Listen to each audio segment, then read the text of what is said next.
Dünya gündəmini özünə zəbt edən mövzu hal-hazırda ABŞ-ın İrana qarşı təhdidləri, hərbi hərəkətləri, addımları və İranın cavablarıdır.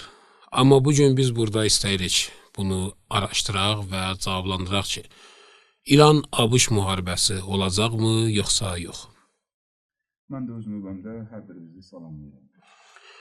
Elə buradan başlayaq ki, İrandakı ixtişaşlar hamının bildiyi kimi bir daha İran İslam Respublikasının baş ucalığı ilə bitdi və düşmənin bir daha planları və proyektləri məğlubiyyətlə üzləşdi. Amma aydın məsələdir ki, heç vaxt düşmən öz düşmənçiliyindən əl çəkməyəcək və geri çəkilməyəcək. Təbii ki, növbəti bir plana hazırlaşırlar. İxtişaşdan sonra vəziyyət nədir? Müharibəyə qədər ciddi bir bildiriş var, yəni müharibənin olmağına yoxsa yox. Başlayasan mən də inşallah öz qeydlərimi ödəyəcəm. Bəli. Gözəl vurğuladın. İxtişaş necə bitdi və hansı proseslər gedir? İxtişaş məsələsi ki, ixtişaşdan sonraki məsələni yaxşı başa düşmək üçün o sən vurğuladığın bir bəhs oldu ki, yenə də məğlub oldular. Rəhbərimiz də çıxdı. Bu ixtişaşlar ərəfəsində bir 2-dən 3 dənə çıxışı oldu. Əvvəl onu deyim ki, elə bu çıxışın özlüyündə bir sıra mən görürdüm o vaxtı bu ixtişaşlardan qabaq və hətta ixtişaş ərəfəsində də Türkiyədə bəzi, ya Azərbaycanda bəzi siyonizmə bağlı bəzi medialarda xəbərlər yaydılar sosial platformalarda ki, rəhbər qaçıb falan. Bu çıxışların özü ona birbaşa cavab oldu. Bu heç. Amma çıxışın özündə ixtişaşla bağlı bir neçə maraqlı nöqtələrə ali məqamlı rəhbər vurğu vurdu. Niyə görə rəhbərin sözü ilə biz gərək danışaq? Hər bir pəncərədən baxsaq, neytral baxaq, İran tərəfdarı olsun, İran düşmən olsun, hər bir tərəfdən baxanda dünyanın böyük politoloqları, siyasətçiləri, nə bilim, keçmiş indiki yüksək rütbəli hərbiçiləri hamısı bu kişinin sözünün üstündə hesab aparır. Ona görə gərək onun bəzi nöqtələrinə toxunaq. İxtişaşlarla da bağlı mən açığı özüm də şəxsən özlüyümdə məsələləri təhlil eləsəm də internet bağlı idi, buraxa bilmirdi. Amma özümüzdə danışırdıq, təhlil edirdik. Elə sənin özünlə də. Bundan əlavə mən bilirəm ki, sən də mənim kimi. Biz oturub gözləyirdik ki, son nöqtəni rəhbər nə deyəcək? Görək nə deyəcək ixtişaşlarla bağlı? Biz elə görürük ki, söndürülür. Amma görəsən rəhbər nə deyəcək? Arxada nəsə var, bir işarə vuracaq və rəhbər orada önəmli nöqtələrdən biri bu idi ki, yenə də dedi ki, İran xalqı fitnə eləyənlərin və terroristlərin belini sındırdı. Bu bizi artıq bir növ müəyyən qədər rahatlaşdırır, çox rahatlaşdırır. Düzdür, bir nöqtəyə işarə vurdun ki, arxayınlaşmaq olmaz. Bu təbii proseslərdir, yəni həqiqətən də arxayınlaşmaq olmaz. Nə qədər ki, o bir misal var idi, səhv eləmirəmsə rivayətlərimizdə də var, o şeytan gəlir, Musa əleyhissalama, əgər səhv eləmirəmsə, Həzrəti Musaya deyir ki, ya Musa, sən nə qədər ki, görməmisən ki, mən ölmüşəm, cənazəm yerdədir, məndən amanda olma. Allahın bəzi qəribə işləri olurdu, şeytanı gətirirdi, öz uca məqamlı bəndəsi ilə o aləmdə danışdırırdı. Şeytan, iblisin bir sözü var. İblisdir də bütün fitnələrin başı və mərhum İmam Xomeyni də böyük şeytan elə belə deməyib. Həmin böyük şeytanın missiyasını yerinə yetirir ABŞ bu dəqiqə. İndi o sözü biz ABŞ tərəfdən onların rəftarları ilə həmişə ehtimal verməliyik ki, sanki ABŞ bizə deyir ki, nə qədər ki, mənim cənazəmi görməmsən, məndən amanda deyilsiz. Bu bir tərəfidir ixtişaşın, amma bir gözəl nöqtəni vurğuladın, gözəl bir qələbə. Orada rəhbər axırda gördüyündə inşallah dedi, Allah Teala yaxında, çox yaxında İran xalqına qələbəni daddırsın. Bu qələbəni daddırsın, biz elə bilər, zahiri belə görünür ki, dua elədi. Amma xeyr, biz bəzən xəbər cümləsini əmr formasında, dua formasında da işlədə bilirik. İnşallah ki, tezliklə Allahın izni ilə qələbənin yaxınlığı görünür. Niyə rəhbər buna işarə vurdu? Çünki ixtişaşlardan digər bir baş ucalıq məsələsi çıxıb biz üçün. Mən son hadisələrdə, hətta 12 günlük müharibə ki var idi, bunu 13-cü gün sayırıq. Bütün İran bunu 13-cü gün sayır. orada mən 12 günlük məsələdə o hadisələri öz kanalımda təhlil edəndə mən həmişə bir nöqtəyə toxunurdum. Və öz-özlüyümdə də buna qailəm ki, yenə də deyirəm, İngiltərə mərkəzliliyi ilə, fikir otaqlılığı ilə həmişə tarixə baxsan, orta əsrlərdən sonra, məxsusən 1600-1700-dən bir yana Rönesans dövrlərində bir dənə siyasət göstərib həmişə. Planları Framasenerlərlə birlikdə planları 50 illik ən azı, ya 100 illik qruplar. 12 günlük müharibədə mən həmişə bir söz deyirdim ki, İran 12 günlük müharibədən 3 gün öncə, səhv eləmirəmsə, iyun ayının 13-də oldu da bu müharibə. 3 gün qabaq İran kəşfiyyat orqanları elan elədilər ki, milyonlarla ən həssas sənədlərini, ən həssas mərkəzlərdən İsraildən götürüb gətiriblər. Onların da əksəriyyəti müəyyən zaman alır ki, kodları açılsın. Mən orada dedim ki, bəs bu 12 günlüyə İran elə bir addım atdı ki, bunlar aylar və illər sonrasına olan planı məcbur oldular 3 gün içində həmlə eləsinlər. Yəni qabaq atdı. İxtişaşlar və bu 12 günlük ilə bu 13-cü gün, yəni bu terror hadisələrini bir yerə qoyanda görürük ki, digər müvəffəqiyyət budur ki, belə deyək də, haqq cəbhəsi tərəfindən digər bir uğur bu oldu ki, 50 illik plan quranları, ən tez olsa bir illik, bir neçə aylıq, qısa müddətli qurduğu planları, bunlar neçə aylıq idi. Onları məcbur edib artıq 3 günlük, 5 günlük, tələs plan qururlar. Sən keçən səfər podkastlərin birində qəşəng işarə vurdun. O xoşuma gəldi. Həmin bu bəhs idi. Dedim, başlarını itirən adam əsəbləşir. Hesablamalarında səhv yox. Bəli, avtomatik. Elədir. O ingiliscə deyəsən bir qeyd əlavə eləyim.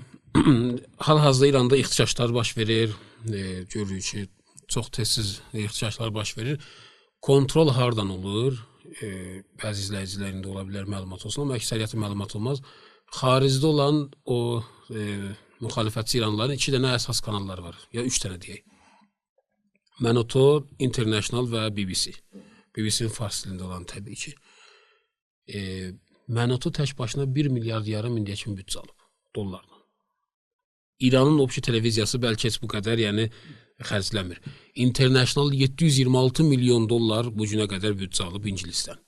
Və hədəfləri də nədir? İranı tikə-para eləmək. İranın Kürdləri müstəqil bir Kürdistan adı ilə, Pantüşləri Türkistan ya Cənubi Azərbaycan adı ilə, istər Sistan tərəfləri, yəni İranı parçalamaq hədəfi ilə gedirlər.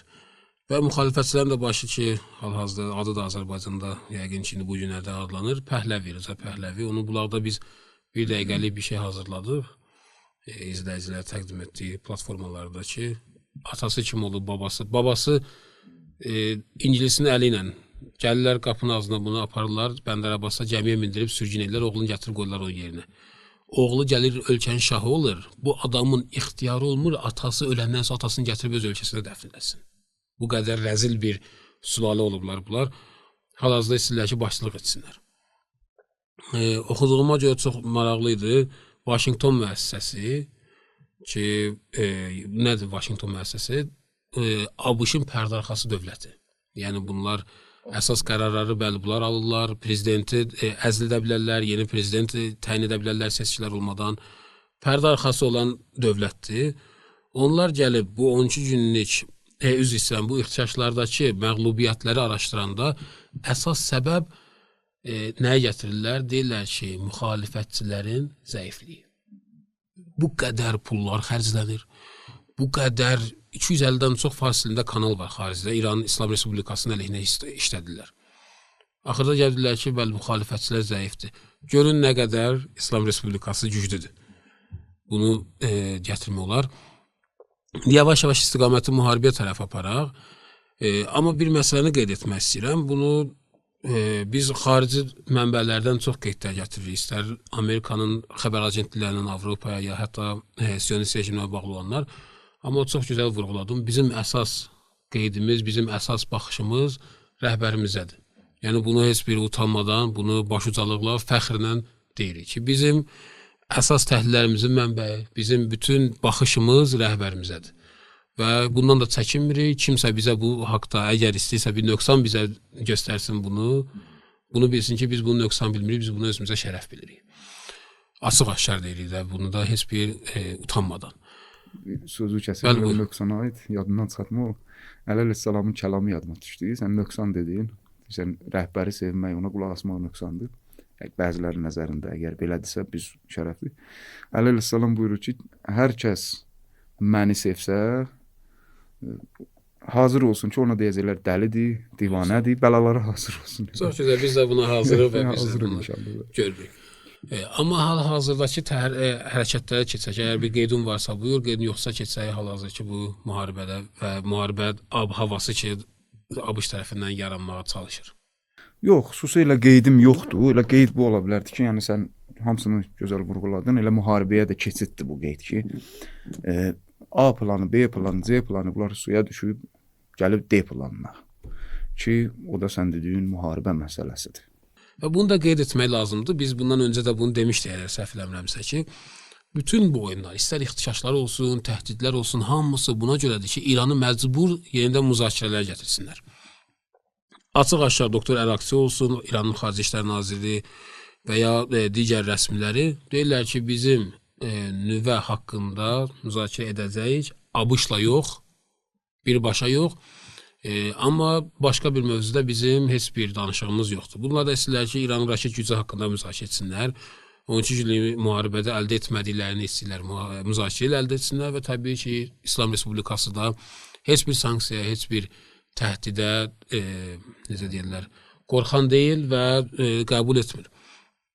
Hal-hazırda görürük ki, ABŞ səhv etmirəmsə, Yordaniyadakı bazasına F-15'ləri yerləşdirir, Ərəbistandakı bazalarına F-35'ləri yerləşdirir və gəmi qüvvələrini Orta Şərqə, Qərbi Asiyaya gətirir və təhdidlər də var ki, İrana hücuma qarşı hazırlığa görürlər. Trump da yəni öz yazılarında iki başlı danışır. Bir növ həm təhdid kimi, həm hücuma hazırlaşmaq kimi danışır. Bu haqda nə deyə bilərsiniz izləyicilərə? Müharibə olacaq yoxsa yox və bu nə üçündür? Elə qoy sənin vurğuladığın mənim ürəyimdən xəbər verən nöqtədən başlayayım. Müharibə müzakirə, belə deyək, dərdi müzakirədir. Birbaşa müzakirə niyə görə? Bu niyəsini bilmək üçün sualın cavabını verməliyik. Müharibə olacaq, ola bilərmi, ola bilməzmi və yaxud da neçə də faiz olar, neçə faiz olmaz. Bu sualın cavabını hesablamalar əsasında versək, onda başa düşəcəyik ki, bunlar niyə müzakirəyə? Məsələn, sözün qüvvəti müzakirə ki, deyirsən, eyni ilə 12 günlük müharibə baş verəndə, ilk 2 gündə bunların planları var idi, 2 gün, 3 gün, əsas strukturaları, infrastrukturaları vursunlar, dövlət strukturalarını vursunlar, yüksək rütbəli komandirlərdən 250 nəfər təqribən vursunlar, ta rəhbərin ətrafı boşalsın və sonraki mərhələlərdə qıraqdan terrorçu falan cəmaatı qarışdırsınlar, dövləti devirsinlər, sonra parçalasınlar. Düzdür? Eyni ilə 12 günlük müharibədə ilk 2 gündə həqiqətən axmaqlıq elədilər. Netanyahu da, Trump da çıxdı sinəsinə döyə-döyə ki, biz eləyirik bunu. Trump, yəni Netanyahu bilinirdi ki, dünyaya belə göstərirdilər əvvəlki İsrail, Amerika ayrıdır, İran, çünki İranın içində də qərb meylilər var. Onları istəyirdilər ki, onların əlindən cəmaatı İranda anlatsınlar ki, baxın ay cəmaat, İsrail ayrıdır, Amerika ayrıdır, İsrail pisdir, əxdir, bunların dili ilə desək, Amerika yaxşıdır da kətxuda. Ondan gedək müzakirə eləyək. Bunu göstərmək istəyirlər. 12 günlüyün ilk 2 günündə bunlar elə bildilər, planları tutur. Amerika, Trump atıldı ortaya ki, İsrail yox, mən eləyirəm bunu. Bunu eləyəndən sonra burada aldanmışların bir qismi, bir böyük qismi ayıldı ki, bəs biz elə bilirdik ki, İsrail ilə Amerika ayrıdır. Eyni ilə də bu 13-cü gün dediyimiz bu ixtişaş hadisələrindəki terror hadisələr baş verdi. Orada da həmin oyun oynandı bunlarla elə bir növ. İlahi Pazeldə bunlar uduzdular yenə. Yenə əvvəl elə bildilər ki, nəsə bir xəbər var, terroristləri çıxartdılar. Netanyahu ilə Trump başladılar ki, gəlirik, məşhəd sübut eləyib, belə eləyirik. Sözümün canı nədir? O müzakirə məsələsi. Sonra gördülər ki, yox. Yenə də o məşhur burada deyim var. Kabab iyi gəlir burunlarına, amma bilmirlər ki, uzun qulaq dağılırlar. Gördülər, yox, uzun qulaq dağılırmışlar. Səhv düşdü yenə. Hesablamalar səhv çıxdı.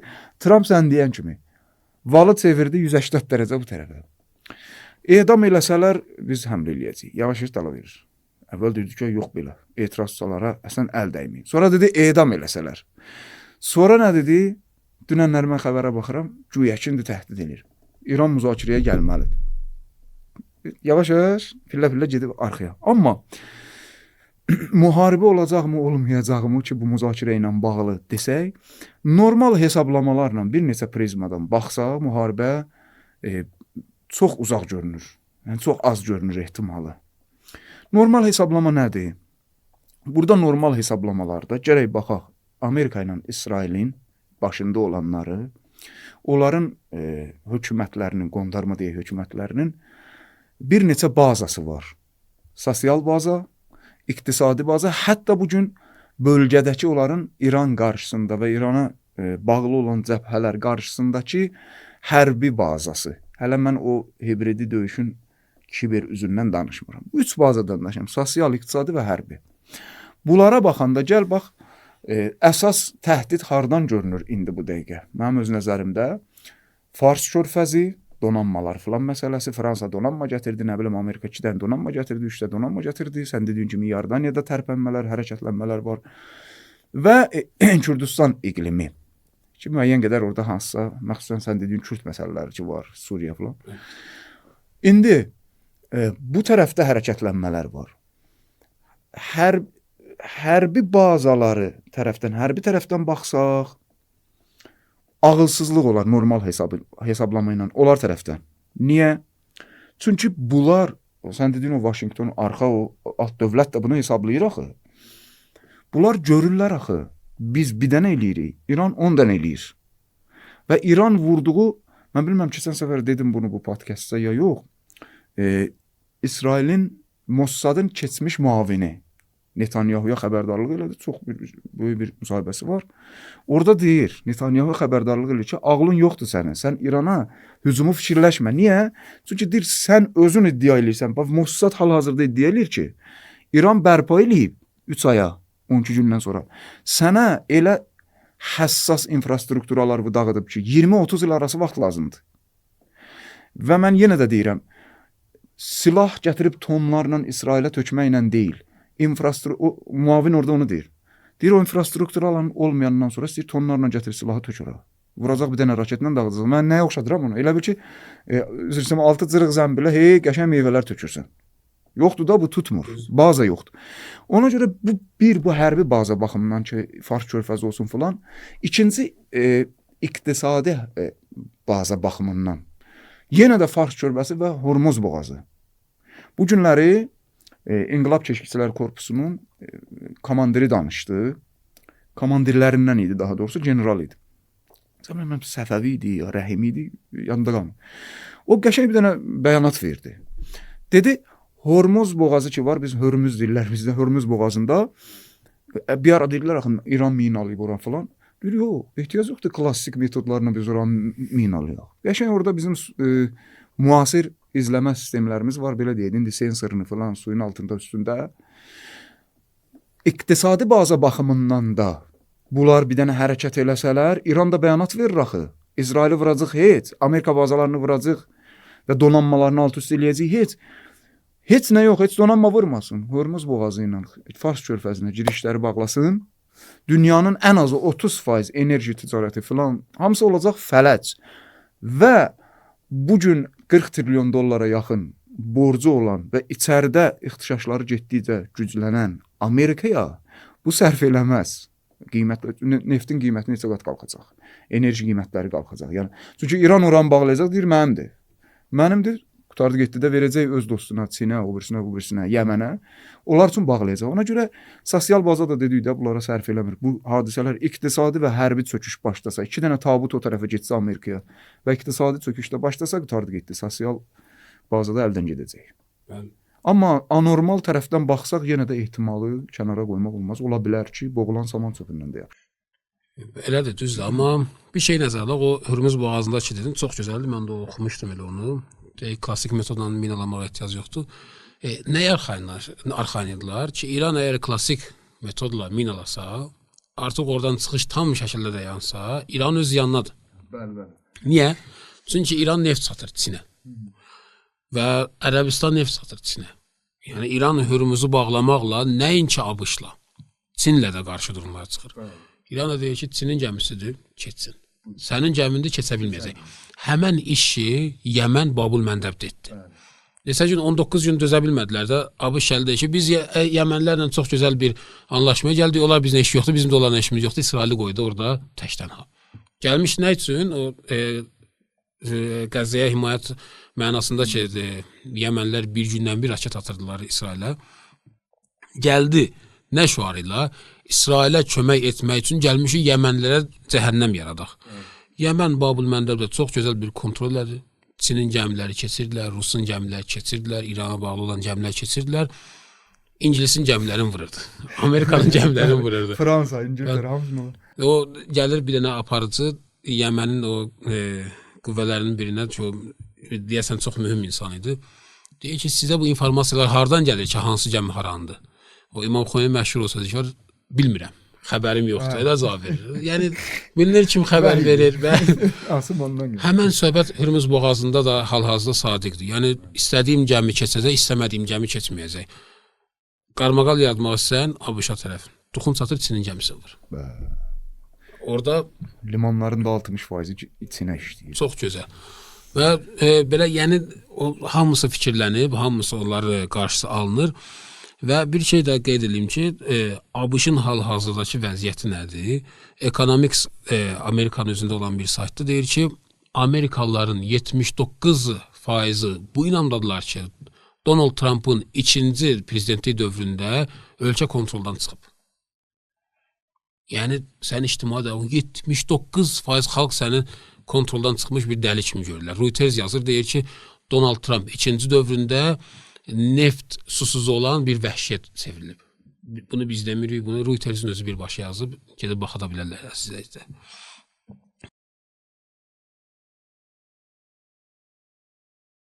Jurnalistidir. Bu hadisələrdə gəlib indi o da gəlib bir şey çıxarda bilsin də ortaya ki, ABŞ prezidenti ki, kömək yoldadır, ixtişaşçılar dedi ki, qorxmayın, kömək yoldadır, heç nə baş vermədi. Bir uzun nağıl danışır ki, bəli bir iclas oldu, orada Donald Trump dedi ki, mən özüm rəhbərlik eləyəcəm, orada bəzi komandirlər dedilər ki, ola bilər kifayət olmasın, dedi ki, yox, mən söz vermişəm ki, köməyə gedəcəm, nağıllar danışır, özünü uydurur və sabahı qərar oldu, həmən saatda Ağ Evdəki müharibə otağında toplaşılıb, müharibə İrana qarşı olan geniş miqyaslı əməliyyat başlasın. Amma qərar ləğv olundu. Niyə? Niyəsin gəlib Washington Postdan stat gətirir. 3 səbəb deyir. İndi əsas birinci səbəblə işim var. Ona görə 2-dən 3-ü deyim. İkinci səbəb bunu deyir ki, kifayət qədər gəmiləri yoxdur və daha çox Venezuelaya görə hamısı Amerika qitəsindədirlər. Üçüncü budur ki, güya doktor Ərakçı gəlir Vitkafa bir mesaj verir ki, əgər bizə hücum etsiniz, edam edəcəyik. Yəni, bu 2-lə 3-lə işimiz yoxdur. 2 ola bilər müəyyən miqdarda düz olsun. Birinci səbəb deyir ki, Netanyahunun zəng edib Donald Trump'a iltimas eləməsi ki, eləmə. Bu önəmli məsələdir. Bunların planları nə idi? Əgər hücum olsaydı, İsrail gəlir Putinə mesaj verir Netanyahu birbaşa ki, İrana denən ki, mən hücum eləmək fikrim yoxdur. Mənim artıq heç bir müharibə eləməyə fikrim yoxdur İrandan və mən uzağam İrana qarşı, heç bir təhdid yaratmayacam. Ali məqamlı rəhbər gəlir, deyir ki, bəli, onlar belə bir mesaj bizə göndərdilər, biz güvənmirik və heç qəbul da eləmirik bu mesajı. Niyə? Çünki bunlar özlərini uzağa çəkib, geridə oturub Amerikanı qabağa atmaq istəyirlər. Biz bunu əvvəldə demişdik, ola bilər ki, Amerika artıq çəkilir öz qitəsinə, İsraili ola bilər ki, xərcləsin burada. Ona görə Amerika birbaşa hücuma eləməyə hazırlaşır və İsrail özünü geriyə çəkir. Niyə? İran vura bilməsin. Yəni, İrana desinlər ki, baxın, bizə müdaxiləsi yoxdur. Bu vuran Amerikadır, bizi vurmuyor. Çox açıq aşağı doktor Laricanı gəlir deyir ki, biz Doktor Larizani kimdir? Hal-hazırda rəhbərdən sonra ən önəmli şəxsdir ölkədə. 12-cü günlük müharibədən sonra Müdafiə Şurası yarandı rəhbər tərəfindən, ona başçılıq edir. Hal-hazırda da İranda internetlər kəsən də Doktor Larizanidir. Yəni bunda bizim işimizi çətinləşdirən odur. Və deyir ki, biz hər zaman hiss etsək ki, müharibə 100%-dir, doktrinamızı dəyişə bilərik və hücuma keçə bilərik. Və birbaşa deyir ki, İsrailin rolu olsa olmasa da biz İsraili vuracaq. Onu çox zirəngliklə dedilər. Birinci gündən onu dedilər. Yəni niyə? Hamısı da deyirlər ki, biz heç bir atəşkəs, heç bir sülh imzalamamışıq. Biz sadəcə atəşin dayandırmaq mərhələsindəyik. Atəşi təzədən yenidən başlayacağıq. Tənəffüsdür, değil mi bu? Bəli. Yəni artıq onlara bunu inandırdılar ki, əgər ABŞ tərəfindən hər hansı bir hücum İrana baş versə, birinci hədəf İsraildir. Və İsrail də hamı bilir ki, artıq özündən müdafiə etmək gücünə malik deyil. Yəni nə var idi son 2 günlük müharibədə xərcləyib, onu da ətraflı şəkildə biz izah eləmişik ki, havada müdafiə sistemləri neçə dəndir və necə olur. Və bəli, Washingtonun Postun o dediyinə ki, o stat gətirdi, deyir ki, Netanyahunun zəng edib israr eləmək ki, bu müharibəni gecikdir, Donald Trump buna görə o fikrindən yayınıb. Onu göstərir və müharibənin olmamağın ki, biz deyirik, bir əsas səbəbi də budur. Və artıq biz görürük, Sərə General Musəvi, İran Silahlı Qüvvələrinin baş komandiri deyir ki, biz ikinci dəfə müharibə olsa, sonuncu müharibə olacaq. Yəni, ikinci dəfə müharibədə biz nəticəni bildirəcəyik. Ki, o şey ki var, yəni, bir an bu qeyd edeyim, bəziləri deyirlər ki, mən görmüşəm, xüsusilə Türkiyədə, o İsrailə bağlı olan blogerlər, xəbər agentlikləri ki, deyəndə həmişə belə deyirlər ki, İran çox zəifliyib. Niyə? İraq elə getdi, Yəmən belə getdi, Suriya elə getdi, Livan elə getdi. Hara getdi? Hara gedib? Bax, hara da maraqlıdır. Hara gedib? Yəmən hara gedib? Yəmən həmişəki kimi durub, ərəblərin nəfəsini kəsib orada. Ərəblər artıq yəni Yəmənə qarşı, İrana qarşı söz deməyə gücləri yoxdur. 1 milyon silahlı qüvvə hazırlayıb Yəmən. Allahın möcüzəsidir bunlar bu dönəmdə. İraq hal-hazırda görürük, seçkilərdə də gördük ki, yəni haqq cəbhəsinə bağlı olan insanlar daha çox səs gətirdilər. Əmin-əmanlıqdır İraqda. Bəli, Suriya əldən gedib, amma Livanda da bəli, Livan zərbələr alıb, amma bu müharibənin sonu deyil ki. Bəli. Müharibə əgər bir uzun bir prosesdirsə, biz ortasında bəli bir mərhələdə biz də ziyan görə bilərik. Müharibədə elə bir şey yoxdur ki, biz vuraq, bizə heç nə vurmasınlar. Dünya hegemoni ilə olan bir savaşda bəli müəyyən miqdarda zərərlər görünüb, amma hələ də Livan ayaq üstədir. Hələ də onlar üçün təhlükədir və hara gedib? Sözün canı ilə təsdiqi. Deyirsən, deyirlər gedib. Həqiqətən mən də sual verirəm. Bəzi qardaşlarla da söhbət edirəm. Bəziləri deyir ki, əldən getdi çox. Deyirəm, mən tam optimist də baxmıram, amma pessimist də baxmıram da. Yəni ki, deyəm, negativ baxam ki. Bəli, sən demişkən. Onlara bir sual verirəm. Deyirəm, Livanın hara gedib ki, Netanyahu vaxt var idi, deyirdi ki, 80% bütün bunların arsenalını nabud eləmiş ki, həmin Netanyahu hər gün durur, bəyanat verir ki, Livanın silahları, silah arsenalı nəinki məhv olmayıb, güya 80% məhv olmuşdu. Nəinki məhv olmayıb, getdikcə də güclənir. Və Netanyahu niyə narahatdır? Getsin belə, necə deyirlər, ayaq yalını şəpitlə deyək də, girsinlər qəşəng qurudan, getsinlər, götürsünlər də, bu gedibsə. Necə ki, Suriyaya daxil olurlar hazırda. O hissə olur. Və onu da, yəni, o gedib ki, İran çox zəifliyib, İran harada zəifliyib? Biz bu senaryonu heç ixtişaşların bu həddə çatmamışdan öncə dedik də, burada elə bu podkastlərdə dedik. Dedi ki, İranda həmişə belədir. Etiraz olur, polisdən silah alırlar, geri çəkirlər. Nə vaxtsa birdən bir vəhşilik olsa, nə vaxtsa ixtişaşa çevrilsə, 2 saat ərzində yığışdırırlar. Yığışdırdılar da. Yəni, biri yazmışdı, deyir, rəhmətli elə bir struktur qurub İslam Respublikasında İmam Xümeyni. Deyir, İmam zamanın gəlişinə qədər heç kim heç nə edə bilməz burada. Elə bir güc yaranıb burada daxildə. Siz baxın burada, siz deyin, İslam Respublikasının 10%-i ən minimum deyək, 10%-i deyək ki, öz rəhbərlərinə sədaqətlidirlər. Bu 10% canlarından keçərlər. Damarlarındakı qan məhz bu rəhbər üçündür, bu İslam üçündür. Bunlar, mən indi təbii ki, Azərbaycanda və ya ətrafımızda olan o zəif ekspertlərdən ki, tapşırıq əsasında danışırlar demir. Yəni, dünya səviyyəsində normal hörmətə sahib olan ekspertlərin çoxu deyirlər ki, İran Amerikanı bu ixtişaşlarda da aldatdı.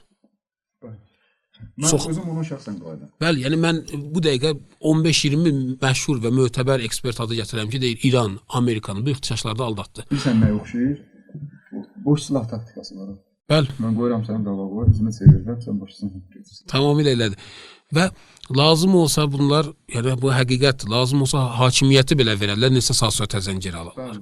Bunlar içəridə o qədər gücə maliklər, o qədər siz baxın burada bəsic var, burada keşikçilər korpusu var, burada ordu var, burada polisin özünün o qədər güclüdür bu içəridə daxildə elhamdülillah. O qədər güclüdür ki, heç kəs bu daxildə olan o gücü zəiflədə bilməz və tutaq ki 1% bunların dediyin 1%.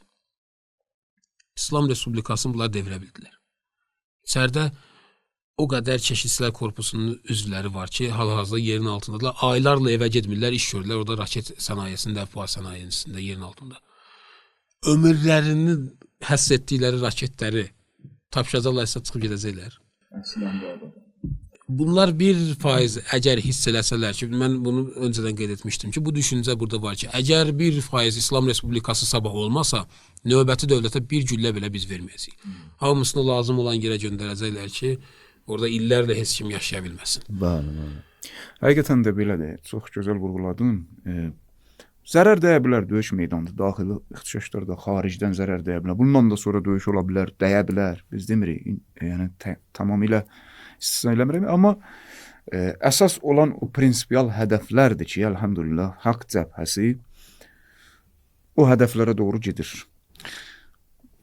Yolda maneələr var, maneələr bir-bir ortadan götürə-götürə gedirik Allahın izni ilə. Zərbələr dəyə bilər, zərbə də yeyə bilərik.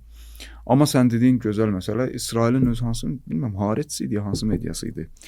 Bir-iki gün qabaq sən deyən sözü orada gətirmişdilər ki, İmam Xomeyninin bəsiciləri, İmam Xomeyni bəsicilərlə axırüzzəman ordusunu hazırlayıb.